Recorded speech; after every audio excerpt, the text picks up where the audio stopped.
Buenas tardes con todos los presentes. En esta ocasión vamos a brindar una charla acerca del dengue.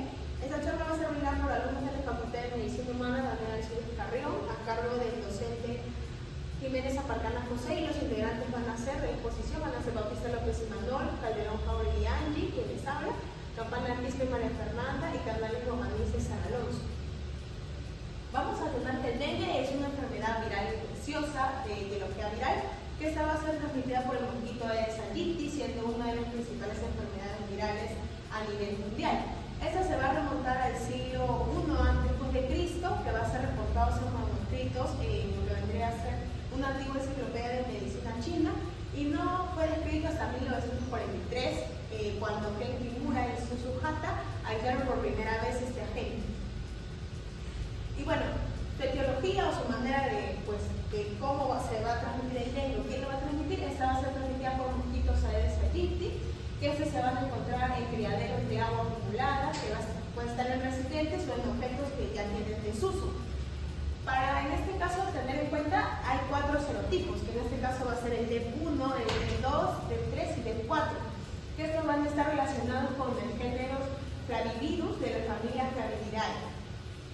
Estas van a compartir analogías estructurales y patogénicas en un 70%, que es mayor a los serotipos de 1 y 3 y 2 y 4. Y estos se van a diferenciar en lo que vendría a ser el origen evolutivo de los 4 serotipos. Y cualquiera puede producir una enfermedad grave, pero se ha descrito que los serotipos 2 y 3 son los que van a estar relacionados con más frecuencia a casos graves y a personas fallecidas.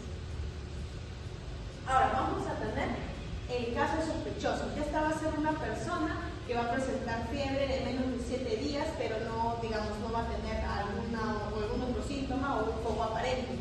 Después vamos a tener el caso probable, que esta va a ser una persona que va a tener fiebre por 7 días, no va a tener compromiso de lo que vendría a ser el compromiso respiratorio, es decir, tos ni nada de eso, pero va a presentar uno de los siguientes síntomas, que puede ser dolor de cabeza, va a tener dolor detrás de los ojos, dolores musculares, dolores de articulación, va a tener sarpullido o puede tener hemorragias leves. Y ya cuando es un caso confirmado, este va a requerir pruebas de laboratorio, que en este caso se pueden sacar en la posta, lo que vendría a ser en los hospitales, que van a hacer pruebas de seroconversión de anticuerpos IgM o IgG.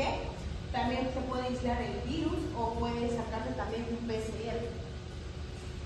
Ahora, continuando con la cadena epidemiológica de cómo se va a transmitir, vamos a tener que el transmisor o el hospedador, en este caso, va a ser el hombre enfermo y algunos animales. Y vamos a tener que quien lo transmite en este caso, porque el hospedador es quien lo va a recibir, el que lo va a transmitir va a ser el vector, va a ser la hembra del mosquito Aedes aegypti. ¿Y quiénes van a ser más susceptibles o quiénes van a estar más probablemente que van a tener esta enfermedad, van a sufrir de ello? Van a ser hombres sanos, se le puede transmitir a través del mosquito, o también personas inmunodeprimidas y los niños, que son más propensos al contagio. ¿Y cómo se va a transmitir? A través de la picadura del mosquito, y esta se va a dar en la piel. Y esta se va a dar a través de que una persona infectada lo pica un mosquito, el mosquito se infecta y va a infectar a otra persona. Esto no se transmite de persona a persona. Y ahora, para hablar netamente del mosquito, este se va a infectar, de por vida, y va a ser transmisor en un periodo de 7 a 10 días. Y este va a tener un periodo de incubación de 2 a 4 días, en promedio de 3 a 8. Y este va a tener un periodo de transmisibilidad, es decir, que es necesario que el mosquito haya picado a una persona infectada dentro de los 3 o 5 días de la enfermedad, y este mosquito va a transmitir por el resto de su vida, que va a ser aproximadamente de 65 días, la enfermedad. Le doy el pase a mi siguiente compañero. Bueno, mi nombre es María Fernanda Campana. Continuando con la exposición, vamos a tocar el tema de lo que es la evaluación de signos y síntomas, en la cual el paciente va a presentar como primer síntoma lo que es la fiebre, también un dolor de cabeza, erupciones cutáneas, dolor muscular y en articulaciones. Aquí sus factores de riesgo como vamos a tener que preguntar al paciente si ha tenido viajes recientes, o también si es que ha estado en lugares donde son las zonas endémicas, o exposición a la presión de mosquitos infectados o antecedentes de infección de dengue, para esto ayudar al plan de un diagnóstico, ¿no? Como primera solicitud o primera prueba que va a tener el paciente va a ser un hemograma completo, en la cual aquí vamos a poder ver si ha descendido la cuenta de leucocitos, que hace muy probable el diagnóstico de dengue. También una disminución rápida en las zonas de recuentos de plaquetas concurrentes como hematocrito, que aumenta sucesivamente el progreso a la fase de una crítica de fuga plasmática. Bien, para tener una prueba confirmatoria, si el paciente presenta dengue, vamos a tener pruebas laboratorias. Aquí lo más importante de entre todas las pruebas confirmatorias, vamos a tener a la prueba de anticuerpos IgM y IgG, que esto nos indica de que si el paciente tiene dengue o está pasando una fase, lo que es el dengue, en la cual la prueba, como pueden ver en la imagen, es así, donde la muestra va a ser lo que es una extracción pequeña de sangre, ¿no? También dentro de sus diagnósticos diferenciales vamos a obtener también como que unas, lo que es paludismo. Aquí el paciente, con los síntomas que puede tener, podemos también tener una prueba diferencial en lo que es el paludismo, el leptospirosis, o también la fiebre tifoidea, o también lo que es la influenza. También entre otras entidades vamos a considerar un abdomen agudo, la brucelosis, hepatitis infecciosa, la sepsis bacteriana, o la leucemia aguda o la meningoencefalitis. Bien, entre los factores de riesgo, aquí lo que vamos a tener es a las condiciones ambientales, donde es el paciente vive o su alrededor, ¿no? Aquí también vamos a tener las personas infectadas en periodos febril, también personas donde van a vivir en zonas con problemas de suministro de agua, porque aquí es importante porque las personas que tienen pocas lo que es el suministro de agua, estas personas van a estar almacenando lo que es el agua en tachos, surtidores, y eso es más probabilidad de que haya dengue, ¿no? También en organizaciones o hacinamientos, en lo que son los servicios públicos deficientes, también contenedores no biodegradables, y por último en deposiciones inadecuadas de los desechos sólidos. Como pueden ver en las imágenes, aquí vamos a tener baldes con desechos sólidos, aquí personas que están lavando en lo que son las bateas, tinas, y por ejemplo acá tenemos que esta es una urbanización en la cual podemos ver que aquí se encuentra con pozos de agua. Bien, aquí el paciente se va a recomendar que a través de un nivel de atención vamos a tener que dividir estos en 3 grupos. ¿Para qué? Para que mayormente proporcione un manejo inmediato de lo que es el paciente. Como podemos ver en el grupo A, vamos a tener a personas que pueden manejarse de manera ambulatoria. También pueden tolerar lo que es ingesta de líquidos, van a tener una buena diuresis adecuada, también cuando no tienen lo que son signos de alarma, y en especial con la fiebre que sea, ¿no? Y también puede ser seguidas mediante valoración diaria. En las personas del grupo B, aquí estos pacientes van a requerir un manejo de mayor urgencia intrahospitalaria. Aquí estos pacientes van a presentar signos de alarma y estos van a estar comórbidas que pueden complicar el cuadro clínico o el manejo. Aquí se van a aproximar a la fase un poco más crítica y van a requerir observaciones continuas y expertas.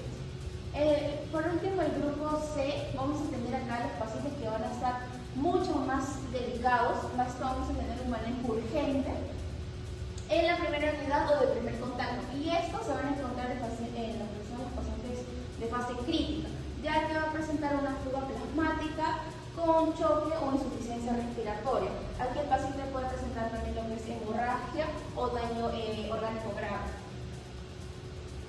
Bien, esos criterios de hospitalización para la referencia a una unidad hospitalaria, para el manejo intrahospitalario, tienen que presentar los siguientes signos de alarma, como puede ser el dolor abdominal intenso, vómitos persistentes, también va a presentar una evidencia clínica de acumulación de líquidos, o también lo más importante, que es la hemorragia mucosa. Aquí puede ser hemorragias digestivas o también hematuria, que es sangre en la orina. También vamos a tener alteraciones neurológicas o de alerta. Vamos a tener una hepatomegalia, o insuficiencia hepática. Y por último vamos a evaluar lo que son los hematocritos coexistentes con una disminución en la cuenta de plaquetas. Y bueno, sería todo.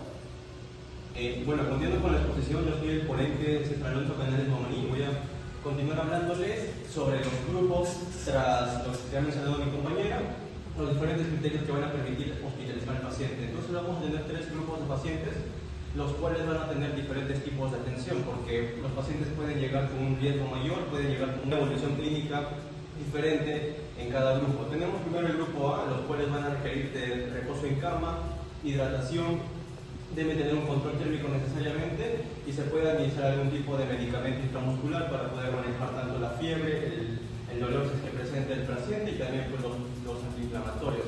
Tenemos en el grupo B dos subgrupos, el B1 que son los pacientes con dengue que van a tener con comorbilidad y sin signos de alarma, mientras que los grupos del B2 van a presentar signos de alarma y pueden llevar a lo que es el grupo 3, principalmente evolucionar a lo que es el shock, porque puede compensar a diferentes tipos de patología. Como ya se mencionó, puede presentar hepatomegalia, puede presentar insuficiencia, puede presentar fiebre y en este caso, si es que no controlamos esta fiebre, puede evolucionar. Por lo cual, en el grupo B1 lo que se recomienda y la primera línea va a ser líquidos vía oral, líquidos, hidratación y reevaluar, porque aquí todavía los pacientes pueden tener pues, el soporte por parte de ellos, ¿no? No estamos hablando de un manejo en el hogar, sino estamos hablando de un manejo en el hospital para poder tenerlo en cuenta. Y en el segundo tenemos que estabilizar a los pacientes, tener un control de hemograma y también de lo que sería el AGA, y de esta manera evaluar los signos, su evolución de estos signos de alarma. Siguiente, por favor. Ya, en el grupo C es donde vamos a tener ya los pacientes con un mayor riesgo, porque ya no solamente se pueden estabilizar con lo anterior, sino que ya necesitamos que el paciente tenga pues, un soporte. Son pacientes que puedan presentar el shock. Como hemos mencionado el paciente B2, en este caso el paciente C es el que ya está presentando el choque. Entonces lo que necesitamos es un tratamiento de manera precoz y evaluar principalmente los líquidos, evaluar todos los valores para tener en cuenta. Esto principalmente se da en el escenario de UCI, donde vamos a tener un monitoreo, se puede utilizar el oxígeno y el apoyo al paciente si es que lo requiera. Aunque en este caso va a depender de la saturación y diferentes valores, los cuales vamos a obtener tanto en el imagen del ecocardiograma, en los hemogramas, en el AGA, y si es que se requiere, las transfusiones van a ser necesarias, por si el paciente pues, está teniendo una gran pérdida de sangre. Siguiente. Ya, ahora pasamos a hablar un poco más de la epidemiología. Más adelante se va a hablar la parte epidemiológica en la ciudad de Ica, principalmente en toda nuestra región. Vamos a empezar hablando un poco del contexto internacional. En las últimas décadas ha aumentado mucho y según la OMS se ha evaluado que hay 505.430 en cada... bueno, puede ser, va a variar dependiendo de los continentes porque vamos a hablar de diferentes países. Ubicábamos en Europa, principalmente en África, debido a los factores socioeconómicos y socioculturales que puedan presentar los pacientes. Como se ha mencionado, ¿no? Tenemos diferentes contextos donde la principal fuente de reservorio va a ser los envases de agua. Si es que no tenemos un control adecuado al momento de hidratar a nuestras plantas, estos van a ser las principales fuentes de reserva y donde van a procrear estos mosquitos, los cuales son el principal vector de transmisión. Entonces, ¿por qué se está dando esta propagación? El crecimiento de esta propagación se ha dado por diferentes factores, no solamente va a partir por parte de los mismos pacientes. Esto vamos a verlo más en las siguientes diapositivas. Vamos a tener dos. Primero, el reservorio, donde nosotros tenemos que tener una educación principalmente a la higiene, así como también los factores que puedan asociarse a la economía, al hogar del paciente, bueno, no solamente del paciente, sino de la familia que se pueda ver involucrada. Y esto lo vamos a ver en la siguiente diapositiva. Ya, entonces aquí vamos a ver los países que hemos mencionado, ¿no? Tenemos los países de Latinoamérica, donde Perú se va a ubicar en el cuarto lugar con casos, a diferencia de Brasil, Argentina y Paraguay, porque aquí va a influir mucho los factores económicos y socioeconómicos, porque van a más que nada desencadenar esa evolución natural o esa historia natural del contagio, donde se va a dar el vector, que sería pues, el Aedes aegypti. Ahí, como ya se mencionó, y es muy importante y para no confundir, la transmisión o el contagio se va a dar del vector, que sería el mosquito, a la persona, y no puede existir lo que es una transmisión de persona a persona. Ya. Entonces aquí vamos a hablar un poco de los datos epidemiológicos, tanto en África, en las Américas, en Asia Suroriental, en el Mediterráneo y en el Pacífico Occidental, porque vamos a tener diferentes realidades y también porque cada uno de estos grupos afectados van a tener diferente tipo de sintomatología y más que nada pues un riesgo mayor. Entonces se menciona que en Bangladesh, en Malasia y en Vietnam, que son zonas donde se va a encontrar pues pobreza extrema, van a ser los más afectados, los cuales van a presentar ya regiones endémicas donde se requiere pues de mayor atención por parte del personal de salud. Ya, entonces como hemos mencionado anteriormente, vamos a tener dos puntos muy importantes para poder evitar lo que es el riesgo del contagio. Primero tenemos más que nada la protección hacia nosotros mismos. Podemos utilizar ropa que pueda tapar tanto nuestras extremidades, los brazos y las piernas.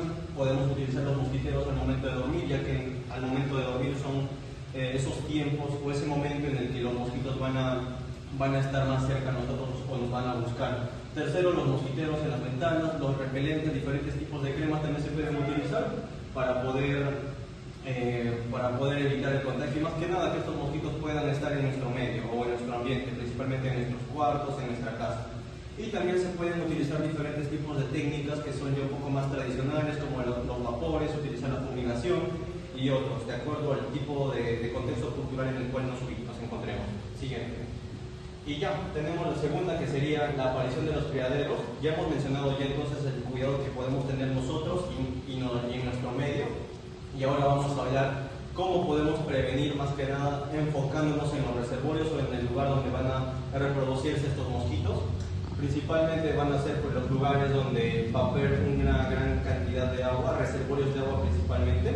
Entonces debemos tener en cuenta lo que es el desecho de estos materiales, el desecho de estos reservorios y un adecuado manejo del recurso hídrico para poder evitar que estos mosquitos logren crear tener un criadero de estos, lo cual va a crear y aumentar el riesgo a lo que sería la infección. Tenemos que cubrir y vaciar y limpiar cada semana estos reservorios de agua y también pues tener un adecuado uso de nuestro recurso hídrico, el cual es muy importante. Entonces vamos a tener en cuenta, por último, aplicar insecticidas y también un adecuado almacén del agua. Eso para la siguiente.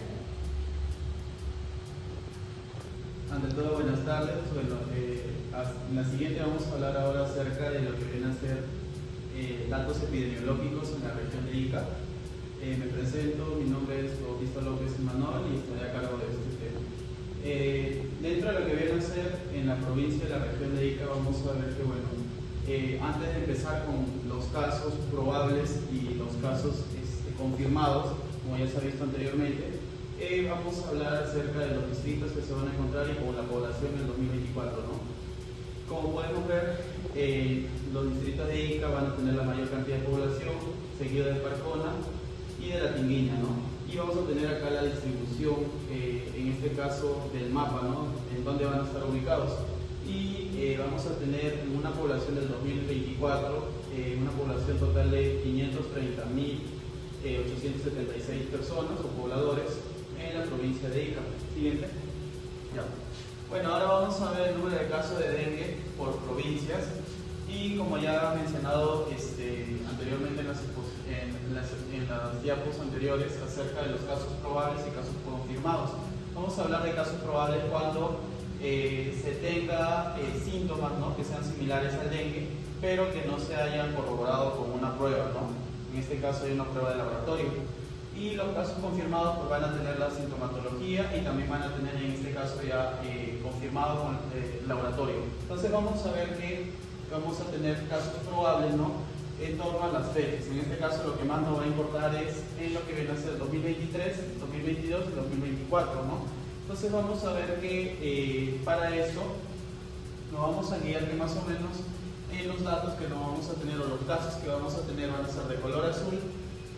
Los casos probables que van a ser en el 2022, 869, y los casos confirmados de 1516 en el 2022. En el 2023 vamos a tener casos probables de 2.237 y casos confirmados vamos a tener de 4.868. Y en lo que estima todavía, bueno, estamos en el 2024, todavía no se ha hecho un censo de todo globalizado, ¿no? Pero hasta la actualidad, en el 2023, vamos a ver esa cantidad de casos. Siguiente. El número de casos de dengue probables y confirmados en la provincia de Ica, específicamente aquí. Vamos a ver que entonces en los casos que vamos a ver aquí, los casos probables vamos a tener de 1, en este caso ya hablando hasta el 6 de enero del 2024, y casos confirmados van a haber 25, ¿no? Vamos a ver entonces en lo que vienen a ser los otros datos en torno a la provincia de Ica, y vamos a tener que, bueno, se ha hecho un censo, ¿no? Más o menos de cuántos casos han reportado en este caso, de acuerdo en los distritos, ¿no? Vamos a tener, por ejemplo, el distrito en este caso de Guadalupe, que va a tener el mayor reporte de casos, que van a ser de 5. Después seguido va a estar Cayambo, que va a ser de 3, junto a Parcona, ¿no? Esos van a ser más o menos los 3 que van a tener más reporte de casos. Y después ya le van a seguir los otros distritos, ¿no? Como va a ser Sustanjaya, Cerro Prieto, entre otros. Y vamos a tener en este caso, entonces nos va a dar este reporte de un total de 54 establecimientos de salud de la jurisdicción de la red de salud de Ica. 15 establecimientos reportan casos de dengue según su lugar probable de infección, ¿no? Y esto van a ser, siendo el acumulado total de 26 casos hasta la fecha, ¿no? Del 2024. Y bueno, vamos a ver los casos de dengue notificados o confirmados y probables según distrito y por provincia de Ica. Vamos a tener en este caso Guadalupe, como vimos en la anterior diapositiva, van a tener mayor reporte de casos. Después, en este caso, vamos a ver que va a haber un mayor reporte en Utucate, lo que viene a ser en este caso en Parcona, Sustanjaya, que van a estar seguidos de ello, ¿no? Y el que menor tiene reporte de casos, vamos a ver qué va a ser en Ica, ¿no? Y bueno, esta tablita pues también nos va a dar, ¿no?, los casos de dengue notificados. Y acá vamos a tener tanto casos probables como casos confirmados. Y como podemos ver, en este caso, la mayor incidencia se va a encontrar en lo que viene a ser en Guadalupe, ¿no? Como en todos los reportes que estamos viendo, Guadalupe va a tener la mayor cantidad de casos reportados, tanto en lo que viene a ser en los casos probables como en lo que viene a ser los casos confirmados, ¿no? Luego le va a seguir Ocucaje, seguido de Parcona, y las que menor casos reportados van a tener en este caso van a ser San Juan Bautista, Ica y Santiago. Después, bueno, esto ya nos va a hablar acerca de... Y bueno, acá vamos a ver que van a hacer una comparación entre datos que van a ser confirmados con datos probables, ¿no? Entonces, como habíamos mencionado anteriormente, los casos probables van a ser aquellos que van a tener la sintomatología, ¿no? En este caso, síntomas que tuviesen algo con el dengue, ¿no? Y los casos confirmados vamos a ver que en este caso ya van a ser con laboratorio, ¿no? Y vamos a tener que casos probables van a ser más o menos en lo que viene a ser de 25 al 96% y confirmados de 1 al 4%, ¿no? Y bueno, esto más que todo nos va a hablar acerca, ya habíamos hablado de los casos reportados que vamos a tener en diferentes distritos de la región de Ica, y entonces vamos a ver acá entonces dengue en general, signos y síntomas por tipo de diagnóstico. Entonces vamos a tener que en todo lo que viene a ser en la sintomatología, lo primero que vamos a tener es una fiebre, vamos a tener artralgias que van a estar en un 52.2 y en lo que viene a ser artralgia de 65.2, ¿no? Y otras van a ser generalmente la artralgia, ¿no? Todo lo que viene a ser dolores articulares van a estar asociados mucho a lo que viene a ser en este caso sintomatología del dengue. Y a otras que pueden ser, por ejemplo, cefaleas, el dolor muscular también que viene a ser las mialgias, también van a estar asociadas, ¿no? Entonces vamos a tener todo este reporte de síntomas y signos que van a estar asociados mucho a la sintomatología de dengue, y estas nos van a dar entonces a nosotros lo que viene a ser los famosos casos, en este caso probables, ¿no? Y luego ya se va a poder llevar a lo que viene a ser datos de laboratorio, como ya se explicaba anteriormente, como pueden ser el IgM, el IgG, ¿no? Que nos van a ayudar entonces a esto, a poder dar ya un caso confirmado. Y bueno, esto ya es hablando netamente en lo que viene a ser la notificación de casos de acuerdo a lo que viene a ser el género, ¿no? género femenino vamos a tener un 14, 54% y masculino de 12 a 46%, ¿no? Y bueno, acá vamos a tener, en este caso, continuando, vamos a ver los casos confirmados de dengue. En este caso se va a relacionar según el sexo y el grupo etario, ¿no? Como podemos ver acá en la imagen, ¿no? Vamos a relacionar tanto el género, en este caso masculino, como el femenino, y de acuerdo a lo que viene a ser la edad, ¿no? Mirando la gráfica, en este caso vamos a tener que los reportes que se van a dar, en este caso, vamos a ver que van a ser de 20 a 24 años, van a tener mayor reporte de casos en el sexo masculino, ¿no? Que va a ser de 3. Y en lo que viene a ser en la mujer, vamos a ver que van a haber reportes de acuerdo al grupo etario, van a haber casi iguales, ¿no? En este caso, los que van a ser de 10 a 14 años, de 15 a 19 años, y de los que vienen a ser de 20 a 24 años van a tener reporte de 2 casos, y en los adultos ya mayores vamos a tener de 55 a 59 y de 60 más.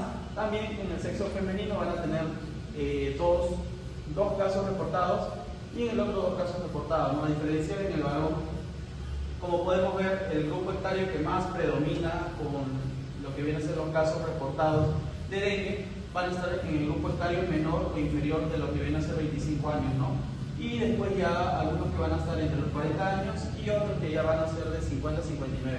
A diferencia de las mujeres que vamos a ver que en este caso, en el género femenino, que vamos a ver que van a haber reportes constantes, ¿no? Pero no va a haber reportes menores a 10 años, ¿no? Como se puede ver en la imagen. Y bueno, ya concluyendo en este caso entonces con lo que vienen a ser todos esos datos epidemiológicos en la región de Ica, vamos a tener que se han notificado casos de dengue a la oficina epidemiológica en la red de salud de Ica, un total de 26 casos, de los cuales unos son casos de dengue confirmados y 25 probables, ¿no? Eso estamos hablando del año 2024. Y hasta la semana epidemiológica 1 del año 2024 se han notificado casos de dengue en 9 distritos de la provincia de Ica, ya que hemos hablado de el principal que ha sido en este caso ha sido Guadalupe, después ha estado Pucaque y entre otras, ¿no? Como Sustanjaya, Cerro Prieto, entre otras. Y los distritos que notifican más casos de dengue en la semana epidemiológica ha sido la red de Ica, que son Guadalupe, como ya he mencionado, Opucaque y Parcona, ¿no? Estas 3 van a tener mayor caso de reporte de dengue.